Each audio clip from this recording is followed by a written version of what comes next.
Bharat basically अपनी छोटी ओची हरकतों से बाज नहीं आ रहा। वो एक गंदी सियासत अपनी पाकिस्तान जो मेन क्रिकेट टीम है वहां से लेकर और अब वो वुमेन क्रिकेट टीम तक भी पहुंच चुकी है। अब तो खिलाड़ी एक दूसरे से हाथ मिलाने के रवादार नहीं है और खबरें ये आ रही हैं कि अब खवातीन खिलाड़ी भी एक दूसरे से हाथ नहीं मिलाएंगी। दोस्तों, आपको पता है वुमेन का क्रिकेट वर्ल्ड कप हो रहा है और पाकिस्तान की टीम भारत नहीं आई। अब भारत और पाकिस्तान की टीम जो अपना गेम है ना, ये कोलंबो में खेलेंगे।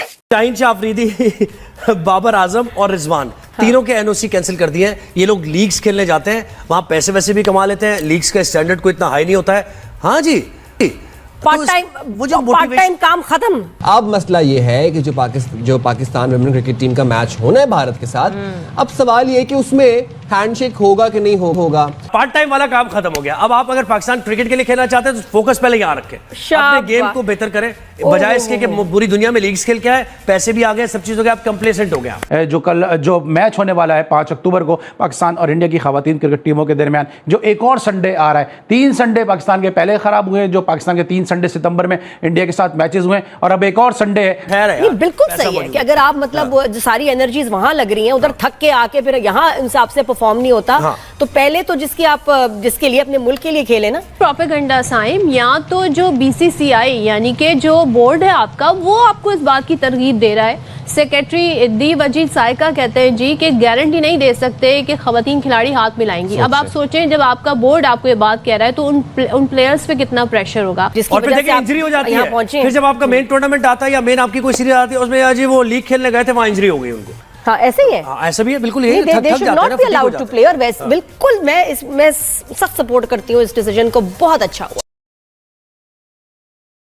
नमस्कार दोस्तों, पहले भारत की मेंस टीम ने पाकिस्तानियों के साथ हाथ नहीं मिलाया और अब संडे के दिन इंडिया वर्सेस पाकिस्तान वुमेन्स का मैच है, जिसमें ये कहा जा रहा है कि हमारी इंडियन वुमेन टीम ने भी डिसाइड कर लिया है कि वो लोग किसी भी पाकिस्तानी प्लेयर्स से हैंडशेक नहीं करेंगे।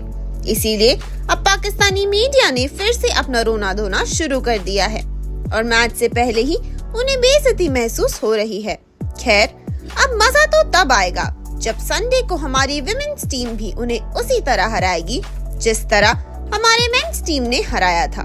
वैसे ही मोहसिन नकवी ट्रॉफी चोर ने अभी तक एशिया कप की ट्रॉफी भारत को रिटर्न नहीं की है, लेकिन इतनी बेइज्जती होने के बाद अब कहा जा रहा है कि बहुत जल्द मोहसिन नकवी को पीसीबी चेयरमैन के पोस्ट से हटा दिया जाएगा।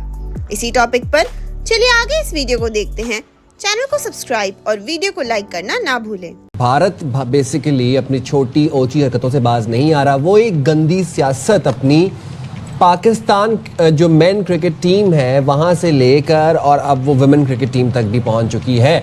अब मसला ये है कि जो पाकिस्तान वुमेन क्रिकेट टीम का मैच होना है भारत के साथ, अब सवाल ये है कि उसमें हैंडशेक होगा कि नहीं होगा। भारतीय मीडिया तो इस बात पे बड़ा एम्फसाइज करे कि जनाब हैंडशेक नहीं होना चाहिए, हैंडशेक नहीं होना चाहिए। आपको पता है कि जिस तरीके से वो नैरेटिव बिल्डिंग करते हैं, मैच अभी दूर है हमारा, गालिबन संडे को हमारा मैच है, बट अभी से जिनकी प्रोपेगेशन शुरू हो चुकी है। इट्स नॉट जस्ट प्रोपेगेंडा साइम, या तो जो बीसीसीआई यानी कि जो बोर्ड है आपका, वो आपको इस बात की तरगीब दे रहा है। सेक्रेटरी दी वजीद साइका कहते हैं जी कि गारंटी नहीं दे सकते कि खवातीन खिलाड़ी हाथ मिलाएंगी। अब आप सोचें, जब आपका बोर्ड आपको ये बात कह रहा है तो उन प्लेयर्स पे कितना प्रेशर होगा। हो सकता है, मुझे ऐसा लगता है कि तमाम प्लेयर्स नहीं चाहते होंगे कि जी हमारा इस तरीके से जंग हसाई हो, एक मजाक बने। हम अपने खेल पे फोकस करना चाहते हैं, मगर इनका बोर्ड इन्हें तरगीब दे रहा है कि जी हम नहीं कह सकते। और पाक भारत मैच में हम देखते हैं कि जी तमाम प्रोटोकॉल्स पे अमल दरामद का ये दावा तो करते हैं किया जाएगा, होता नहीं है। भारत के सहाफ़ी जो साइम इससे पहले मीडिया की बात कर रहे थे ना, भारत के सहाफ़ी दावा कर रहे हैं कि इतवार को मैच में हैंडशेक नहीं किया जाएगा। अच्छा, ये भारत के सहाफ़ियों के दावे भी मेरी समझ से बाहर है ना, मतलब ये ऑडेसिटी भी इनकी मेरी समझ से बाहर है। मैं जरा मुझे समझ नहीं आती कि फिर आप मैच क्यों खेल रहे हैं। देखिए, आप मैच इसलिए खेल रहे हैं क्योंकि आपने ब्रॉडकास्टर से रेवेन्यू जनरेट करना है, क्योंकि आपने कमिटमेंट्स की हुई है, लेकिन उसमें आपने गंदा मैच खेलना है, गंदी सियासत लेके आनी है। भी चाहिए इनके मीडिया को, तो फिर सही किया है ना मोहसिन नकवी साहब ने इनके साथ, मोहसिन नकवी साहब के साथ सही किया है। कहते हैं ना, मोहसिन नकवी एक शख्स पूरे बीसीसीआई पे भारी हैं और पूरे भारत पे इस वक्त भारी हुए हैं, तो वहाँ पे सिर्फ मोहसिन नकवी उनके आप चैनल्स उठा के देखें, AI generated videos, AI generated pictures लगा के झूठी खबरें फैलाना तो इनका काम है। अब इन्होंने एक ये दावा कर दिया है कि जी मोहसिन नकवी साहब ने माफी मांग ली है। किस बात की माफी? किस बात की माफी? ट्रॉफी लेने आप आए नहीं, मोहसिन नकवी साहब वहां पर स्टेज पर मौजूद थे, वो आपका वेट करते रहे एज एसीसी प्रेसिडेंट, आपकी टीम आगे ही नहीं बढ़ी। वो ग्राउंड में कोई मोबाइल यूज कर रहा था, कोई खेल रहा था, कोई लेटा हुआ था, कोई ऊँग रहा था, और उसके बाद इल्जाम ये दे रहे हैं जी मोहसिन नकवी साहब ने हमें ट्रॉफी नहीं दी, वो लेके चले। दोस्तों, आपको पता है वुमेन का क्रिकेट वर्ल्ड कप हो रहा है और पाकिस्तान की टीम भारत नहीं आई। अब भारत और पाकिस्तान की टीम जो अपना गेम है ना, ये कोलंबो में खेलेंगे और श्रीलंका की टीम जो है वो ऑलरेडी गुवाहाटी में खेल चुकी है। अब दोस्तों, जब पाकिस्तानी टीम फैसला करती है कि वो भारत नहीं आएगी, इट्स ऑल राइट।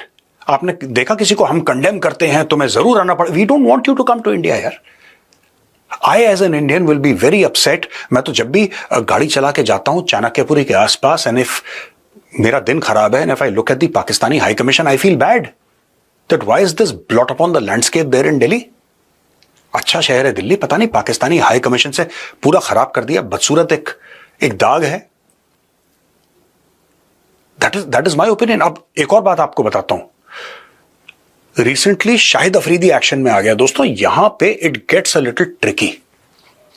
अब यह मामला सीधा सीधा पॉलिटिक्स में घुस गया। शाहिद अफरीदी ने एक कमेंट करा है, और कमेंट क्या है शाहिद अफरीदी का? कमेंट ये है कि देखिए नकवी साहब, ऐसा है कि आपके पास बड़ी बड़ी you have very important positions. आप पाकिस्तान के इंटीरियर मिनिस्टर यानी कि पाकिस्तान के होम मिनिस्टर भी हैं, आप पीसीबी के चेयरमैन भी हैं, और आप एसीसी के चेयरमैन भी हैं। तो आप ना चुन लीजिए आपको क्या करना है, क्योंकि सारी चीजें आप नहीं संभाल पाएंगे। अच्छा, on the face of it इसका लॉजिक ठीक है, लेकिन दोस्तों एक बात बताऊं आपको, ये पीसीबी का चेयरमैन तो तब भी था जब ये T20 वर्ल्ड कप हारे थे पाकिस्तानी, और तब तो फाइनल में भी नहीं पहुंचे थे, तब तो यूएसए की टीम से हार गए थे, जो आ रहा था 4 थप्पड़ मार के। और तब इनके बाबर आजम और मोहम्मद रिजवान और इनके जो सो कॉल्ड लेजेंड्स हैं पाकिस्तानी टीम के, वो तो यूएस की टीम से हार गए। यूएस को खेलना भी नहीं, यूएस में ढंग का क्रिकेट का मैदान नहीं है, उन्होंने निपटा दिया इन लोगों को। तब तो किसी ने नहीं बोला मोहसिन नकवी को कि तुम रिजाइन करो और तुम। अब ये अचानक शाहिद अफरीदी एक्टिव कैसे हो गया? कभी आपने सोचा है कि हुआ क्या है? एक्चुअली दोनों के बाप एक ही हैं, both have common fathers, Mohsin Naqvi, Shahid Afridi, और दोनों का बाप है आसिम मुनीर। हुआ यह है कि आसिम मुनीर ने, या पाकिस्तानी फौज ने, not directly Asim Munir but Pakistani फौज ने कम्युनिकेट करा है शाहिद अफरीदी को कि यार इस बंदे के बारे में आप माहौल बनाना शुरू करो। यह पाकिस्तानी फौज की पुरानी आदत है दोस्तों, पहले किसी को खड़ा करते हैं और जब उसको हटाना होता है एक बार उसको बोलेंगे कि तुम हट जाओ। अब इसको बोला होगा तुम हट जाओ, ये नहीं हटा तो फिर शाहिद अफरीदी को बुला के इससे बोला कि तुम अब माहौल खराब करना शुरू करो, इसकी रेपुटेशन तो है नहीं खैर नकवी की, लेकिन फिर भी तुम इसके खिलाफ बोलना शुरू करो। शाहिद अफरीदी वही काम करता है जिसके लिए रावलपिंडी से उसको पैसे मिलते हैं। अब हुआ ये इसमें कि पूरे मेन स्ट्रीम मीडिया में पाकिस्तान में बातचीत होना शुरू हो गई, जैसे कि, और इतने बच्चे बन जाते हैं, बिल्कुल इतने बेचारे मासूम बच्चे बन जाते हैं पाकिस्तानी, इनको यह नहीं पता था 28 तारीख से पहले कि मोहसिन नकवी पाकिस्तान का इंटीरियर मिनिस्टर है। इनको यह नहीं पता था कि ये पाकिस्तान क्रिकेट बोर्ड का चीफ है। इनको यह भी नहीं पता था कि एशियन क्रिकेट काउंसिल का ये चेयरमैन है। इनको पता ही नहीं था कुछ पाकिस्तानियों को। इनको 28 तारीख के बाद पता लगा कि जब आदमी 3 चीजें एक साथ करता है तो फिर वो कुछ भी ठीक से नहीं कर पाता।